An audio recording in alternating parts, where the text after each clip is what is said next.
बेटा मां को उस जायदाद पे जाने से रोका जा रहा। ईमानी तकाजा तो ये होना चाहिए था कि वो जिसका दामाद है वो सुसरे साहब जो है दामाद को ये बोलना चाहिए कि अरे मियां तुम फौरन से जाओ, अपनी मां के साथ ठहरो, तुम्हारी मां पर जहां पर रुकावट आ रही है तुम अपनी मां का साथ दो। होना तो ये चाहिए था, लेकिन बजाय इसके वो सुसरे के गुंडे, वो सुसरे के लैंड ग्रैबर्स, वो सुसरे के यानी वो बादशाह बोलो, किंग्स बोलो, जो बोलते वो लोगों को बोलो, वो लोग उस बेटे के साथ मां को जमीनों पर जाने से रोका जा रहा और वो औलाद खामोश है। अरे ये कौन सी दुनिया में जी रहे हैं अपन, ये कौन से हालात में अपन जी रहे हैं। जो शख्स मां का नहीं हुआ वो शख्स क्या बीवी का हो सकता, जो शख्स खतरे की घंटी है ये, जो शख्स मां का नहीं हुआ क्या वो औलाद का हो सकता, जो शख्स मां का नहीं हुआ क्या वो ससुरे का हो सकता। ऐसी चीज मालूम कर रहे हैं कि मां को दर बदर भटकाया जा रहा, पूरा शहर खामोश, पूरे उलमा खामोश, पूरे सियासतदान खामोश, हर कोई खामोशी इख्तियार किया हुआ है और चाहते हैं कि हम भी ना बोले। खुदा ना करे इस वाक़े से अगर कोई बेटा फ्यूचर में फलाने ने ऐसा किया था लिहाजा मैं भी ऐसी करूंगा और उस मां को तकलीफ दे देगा, उसकी मां को भी अगर वो तकलीफ दे देगा, गुनाह तो अमीर शहर आपके कंधे पे जाएगा। कौन सी जिंदगी में जी रहे ये लैंड ग्रैबरों को छोड़ दो, इनका ईमान तो सिर्फ पैसा है। आप उनको पैसा दे के मामला दे दो, मामला देते वो लोग बोलते हैं खलास खत्म बर्खास्त, अंगार लगा देना, आग लगा देना, जो होता देख लेंगे, सांप का हाथ है हमारे ऊपर कर देते। यहाँ पर बात सांप का हाथ ऊपर है, नीचे है, पीछे है, नीचे, इसका मतलब नहीं है। यहाँ पर मतलब ये है मां की नाफरमानी करने वाली औलाद मां को वॉचमैन घर में दाखिल होने से, फार्म हाउस में दाखिल होने से, प्रॉपर्टीज में दाखिल होने से एक नौकर रोक रहा है और औलाद खामोश बैठी है। आप उस बेटे को, उस दामाद को कहिए कि मियां छोड़ो, बीवियां बहुत मिलेगी, मां नहीं मिलेगी, मां के साथ जाओ, मां के साथ आप जाके मां के साथ ठहर के दुनिया से लड़ो और आप उस बेटे की और उस मां की तायीद करो। उन पहलवानों की, उन गुंडों की, उन बादशाहों की, उन किंग्स की, उन लैंड ग्रैबरों की तायीद मत करो। आप अगर तायीद करना है तो इनकी तायीद करो। मैं समझता हूं इससे आखिरत भी संवरेगी, वरना इसकी बदुआ से जब अर्श टकराएगा तो बादशाहों की बादशाहत उड़ जाएगी, सल्तनतें खत्म हो जाएगी, हुकूमतें खत्म हो जाएगी, अल्लाह का अजाब तुम पर नाजिल होगा और अल्लाह के अजाब से बचने की हैसियत ना तुम्हारी है ना हमारी है। तो लिहाजा उस बेटे को, अमीर शहर आपसे गुजारिश है कि उस बेटे को आप फौरी इस बात का हुक्म दे कि जाए वो अपनी मां का साथ दे। कल मैं एक वीडियो देखा जिसमें 2 दिन से देख रहा हूं वीडियो, मैंने भी अपने पेज पे पोस्ट किया। एक मां अपनी जायदाद मैं वाज़ेह कर दूं यहां पर, ये मां की आफिया बेगम की शौहर की प्रॉपर्टी नहीं होती, ना ही आफिया बेगम को कोई ससुराल यानी शौहर के हिस्से में आई सो जायदाद थी। आफिया मैडम को जो ये प्रॉपर्टी हासिल हुई है ये उनके वालिद ने खुद, उनके वालिद यानी आफिया बेगम के वालिद ने इस प्रॉपर्टी को अपने ओन पैसों से ओन किया और आज इनका एक बेटा मां को उस जायदाद पे जाने से रोका जा रहा। मुझे बड़ा ताज्जुब हुआ, ये कैसी बेरहम औलाद हो सकती है कि मां के उस हुक्म को ना माना जाए। अगर मां कह दी कि बेटे मुझे तुम अपने जिस्म का खून दे दो, तो औलाद का फरीजा है कि मां के हुक्म की ताबील की जाए और अपने जिस्म का खून देते हैं। ऐसे बहुत से वाक़यात दुनिया में, इस्लामी तारीखात में बहुत सी चीजें हमने देखी है कि मां के क्या हुकूक है। हजरत उमर फारूक रज़ी अल्लाह तआला अन्हु के बेटे के पास एक अल्लाह वाली आए, आके बोले कि मैं अभी अभी अपनी मां को अपने कंधे पे बिठा के हज कराया, तो क्या मैं अपनी मां का हक अदा किया? तो हजरत उमर फारूक रज़ी अल्लाह तआला अन्हु के बेटे का जो जवाब था, उन्होंने कहा कि तुम मां को अगर अपने कंधे पे बिठा के हज कराए हो तो अपनी मां जो तुमको पैदा की है उसकी 9 महीनों की एक रात की तकलीफ का भी तुम हक अदा नहीं कर पाए। ये होती मां की हुकूक, ये होती मां की यानी अजमत, अहमियत, मोहब्बत, जो कहो उसको कहा जा सकता है। बहुत से वाकयात, मोहम्मद बिन हारून बल्खी का एक वाकया है कि उन्होंने अपनी जिंदगी में 24 हज किए। हर हज के बाद एक कोई उनके पास आता और उन्हें कहता कि जाओ तुम्हारा हज कबूल नहीं हुआ, बोलता और चला जाता। वो बड़े मायूस होते हर साल कि मेरा इस साल भी हज कबूल नहीं हुआ, इस साल भी हज कबूल नहीं हुआ।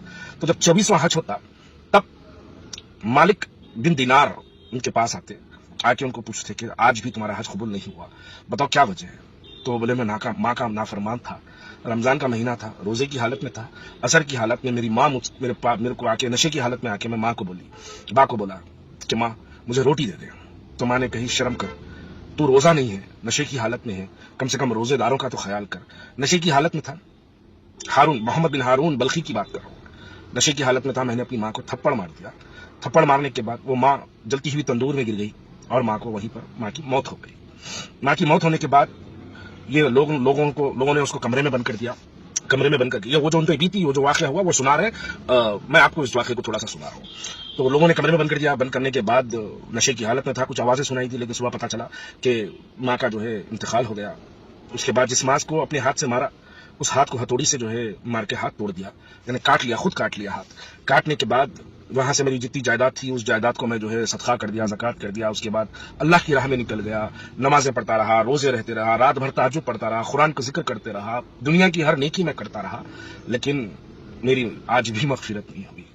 ماں پر جو ظلم کرنے والے لوگ ہیں ان پر اگر 24 بھی حج ہو جائے، 23 بھی حج اگر ہو جائے، اس کے بعد بھی ماں کی نافرمانی، ماں پر ظلم کرنے والوں کا کبھی خاتمہ نہیں ہوتا، یعنی ان کا کبھی ان کو جو ہے اللہ معاف نہیں کرتا.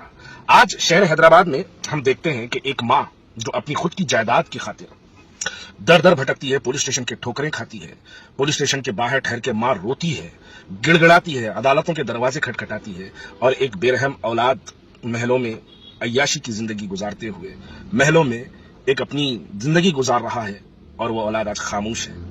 ماں کے یعنی اس کی ماں کی تکلیف کا اس اولاد کو احساس نہیں ہے. ارے ماں بول رہی ہے بیٹے بیچ دے. کل ہی میں اپنے سلون میں داڑھی بال وغیرہ کچھ بنا رہا تھا، بناتے کیونکہ یہ واقعہ میری دماغ پہ پچھلے 3 دن سے یہ واقعہ جو ہے حاوی ہے. تو میں بال بناتے میں وہ جو بال بنا رہا تھا، حجام جس کو بولتے ہیں، اس سے میں پوچھا کہ میاں اگر تمہاری ماں آ کے تم کو بولی کہ یہ دکان بیچ دو جس پہ تم روز کے جو ہے 10,000 20,000 روپے کما رہے ہو، بیچ دو، تو تم کیا کرو گے؟ تو وہ دکان کے جو حجام کا جواب تھا، میں اس حجام کو جو ہے اس ڈاکٹر سے بڑا اچھا سمجھتا ہوں. وہ حجام بولا کہ بھائی اگر میری ماں آ کے میرے کو بول دے تو میں یہ دکان بیچ دوں گا، اور اس دکان کی جو پیسے ہیں بھائی وہ اپنی ماں کے خدموں میں ڈال دوں گا کہ ماں یہ تمہاری ملکیت ہے، اس کو تم چاہے رکھو یا ٹھوکر مار دو ماں. آج ایک پڑھا لکھا جو امیر شہر کا داماد بھی ہے، جو بہت پاورفل آدمی کے خاندان میں داماد ہے، اس کی ماں در بدر بھٹک رہی ہے. چوکیدار سیکیورٹی کے یعنی بچے چوکیدار اس ماں کو روک دے رہے خود اپنی جائیداد میں آنے سے. یہاں پر ایمانی فریضہ، ایمانی تقاضا تو یہ ہونا چاہیے تھا کہ وہ جس کا داماد ہے، وہ سسرے صاحب جو ہے داماد کو یہ بولنا چاہیے کہ ارے میاں تم فوراً سے جاؤ، اپنی ماں کے ساتھ ٹھہرو، تمہاری ماں پر جہاں پر رکاوٹ آ رہی ہے تم اپنی ماں کا ساتھ دو. ہونا تو یہ چاہیے تھا، لیکن بجائے اس کے وہ سسرے کے غنڈے، وہ سسرے کے لینڈ گرابرز، وہ سسرے کے یعنی وہ بادشاہ بولو، کنگز بولو، جو بولتے وہ لوگوں کو بولو، وہ لوگ اس بیٹے کے ساتھ ماں کو زمینوں پہ جانے سے روکا جا رہا، اور وہ اولاد خاموش ہے. ارے یہ کون سی دنیا میں جی رہے ہیں اپن؟ یہ کون سے حالات میں اپن جی رہے ہیں؟ جو شخص ماں کا نہیں ہوا وہ شخص کیا بیوی کا ہو سکتا؟ جو شخص خطرے کی گھنٹی ہے، یہ جو شخص ماں کا نہیں ہوا کیا وہ اولاد کا ہو سکتا؟ جو شخص ماں کا نہیں ہوا کیا وہ سسرے کا ہو سکتا؟ یہ کون سی زندگی میں جی رہے؟ یہ لینڈ گرابروں کو چھوڑ دو، ان کا ایمان تو صرف پیسہ ہے. آپ ان کو پیسہ دے کے معاملہ دے دو، معاملہ دیتے وہ لوگ بولتے ہیں خلاص، ختم، برخاست، انگار لگا دینا، آگ لگا دینا، جو ہوتا دیکھ لیں گے، سانپ کا ہاتھ ہے ہمارے اوپر، کر دیتے. یہاں پر بات سانپ کا ہاتھ اوپر ہے، نیچے ہے، پیچھے ہے، نیچے ہے، اس کا مطلب نہیں ہے. یہاں پر مطلب یہ ہے ماں کی نافرمانی کرنے والی اولاد ماں کو واچ مین گھر میں داخل ہونے سے، فارم ہاؤس میں داخل ہونے سے، پراپرٹیز میں داخل ہونے سے ایک نوکر روک رہا ہے، اور اولاد خاموش بیٹھی ہوئی ہے. مجھے اس بات کی بڑی حیرت ہے، اور وہ اولاد کو سرپرستی کرنے والے لوگوں کے واچ میں نہ روک دے رہی. یہ بات بڑی تعجب کی بات ہے. میں ذاتی تنقید اس پہ کسی پہ نہیں کرنا چاہتا، بس ایک واقعہ ہے، ان واقعے کو آپ کے سامنے رکھنا چاہتا کہ آج وہ اولاد کو اپنی ماں کا ساتھ دینے کی ضرورت ہے. ماں چاہتی ہے تو بیچنا ہے تو بیچ دو. ارے کیسی ناخلق اولاد ہے ماں کے سامنے. ارے ماں اس فارم ہاؤس کی قیمت تم کو جب ماں پہ 9 مہینے پیٹ میں رکھی، وہ 9 مہینوں میں سے ایک رات کی قیمت نہیں ہے وہ فارم ہاؤس کی. ارے کتنا پیسہ لے کے کیا کرو گے میرے بھائی؟ پیسہ کتنا چاہیے؟ بیماری کے بعد موت آئے گی تو موت کے لیے 3,000 روپے کافی ہے خالی، آپ کی تدفین کرنے کے لیے، آپ کے کفن دفن کے لیے 3,000 روپے کافی ہے خالی. آپ اگر کھانے کے لیے بیٹھیں گے تو ایک انسان بہت اچھا بھی کھایا تو 1,000 روپے سے زیادہ نہیں کھا پائے گا. ماں کو دل کو تکلیف دے کے آپ کون سی جائیداد بنا رہے ہو؟ ماں کے دل کو تکلیف دے کے آپ کون سی آخرت بنا رہے ہو؟ یہ بالکل غلط ہے. ماں کا حکم ہے. آپ کبھی ان لوگوں سے پوچھ لو جن کی ماں دنیا میں آج نہیں ہے اور وہ جائیدادیں ہولڈ کرتے ہیں. آپ آ کے ان کے دل پہ ہاتھ رکھ کے پوچھو کبھی ان سے کہ اگر تمہاری ماں زندہ ہو جائے اور آ کے بولے کہ بیٹے یہ زمین بیچ دے، اس سے پوچھو کبھی کہ وہ کیا جواب دے گا. وہ بولے گا کہ میری ماں اگر آ کے میرے کو بول دے. حضور اکرم صلی اللہ علیہ وسلم نے ایک مرتبہ حضور اکرم صلی اللہ علیہ وسلم نے فرمایا کہ اگر میری ماں باحیات ہوتی اور میں عشاء کی نماز میں کھڑا ہوتا، سورہ فاتحہ پڑھا ہوتا، سورہ فاتحہ کے بیچ میں اگر میری ماں مجھے آواز دیتی تو میں سورہ فاتحہ توڑ کر، نماز توڑ کر میں اپنی ماں کو جی امی بول کے جواب دیتا. یہ ہماری اسلامی تعلیمات ہے بھائی. 2 کوڑی کی زمین، 2 کوڑی کا پیسہ، اس کے خاطر. اور شہر میں، معاشرے میں ایک کیسا میسج جا رہا ہے، ایک کیسی پیغام. دیکھیے سوشل میڈیا کے ذریعے آج ہمارے ینگسٹرز اس کو ایک हमारी जो नस्ल है वो सोशल मीडिया के जरिए बहुत कुछ सीखते हैं, बहुत कुछ जो लोग मालूमात हासिल करते हैं। आज ऐसी चीज मालूम कर रहे हैं कि माँ को दर बदर भटकाया जा रहा, पूरा शहर खामोश, पूरे उलमा खामोश, पूरे सियासतदान खामोश, हर कोई खामोशी इख्तियार किया हुआ है और चाहते हैं कि हम भी ना बोले। अरे कई की जिंदगी जी रहे मेरे भाई, ये कौन सी दुनिया में हम हालात गुजार रहे हैं, हमारी अपनी जिंदगी गुजार रहे हैं। आप थोड़ा बात को समझिएगा, किन हालात से हम गुजर रहे हैं, क्या मैसेज, क्या मॉडल पेश कर रहे हैं। अरे कोई खुदा ना करे इस वाक़े से अगर कोई बेटा फ्यूचर में फलाने ने ऐसा किया था लिहाजा मैं भी ऐसी करूंगा और उस माँ को तकलीफ दे देगा, उसकी माँ को भी अगर वो तकलीफ दे देगा, गुनाह तो अमीर शहर आपके कंधे पे जाएगा। आप उस बेटे को, उस दामाद को कहिए कि मियाँ छोड़ो, बीवियां बहुत मिलेगी, माँ नहीं मिलेगी।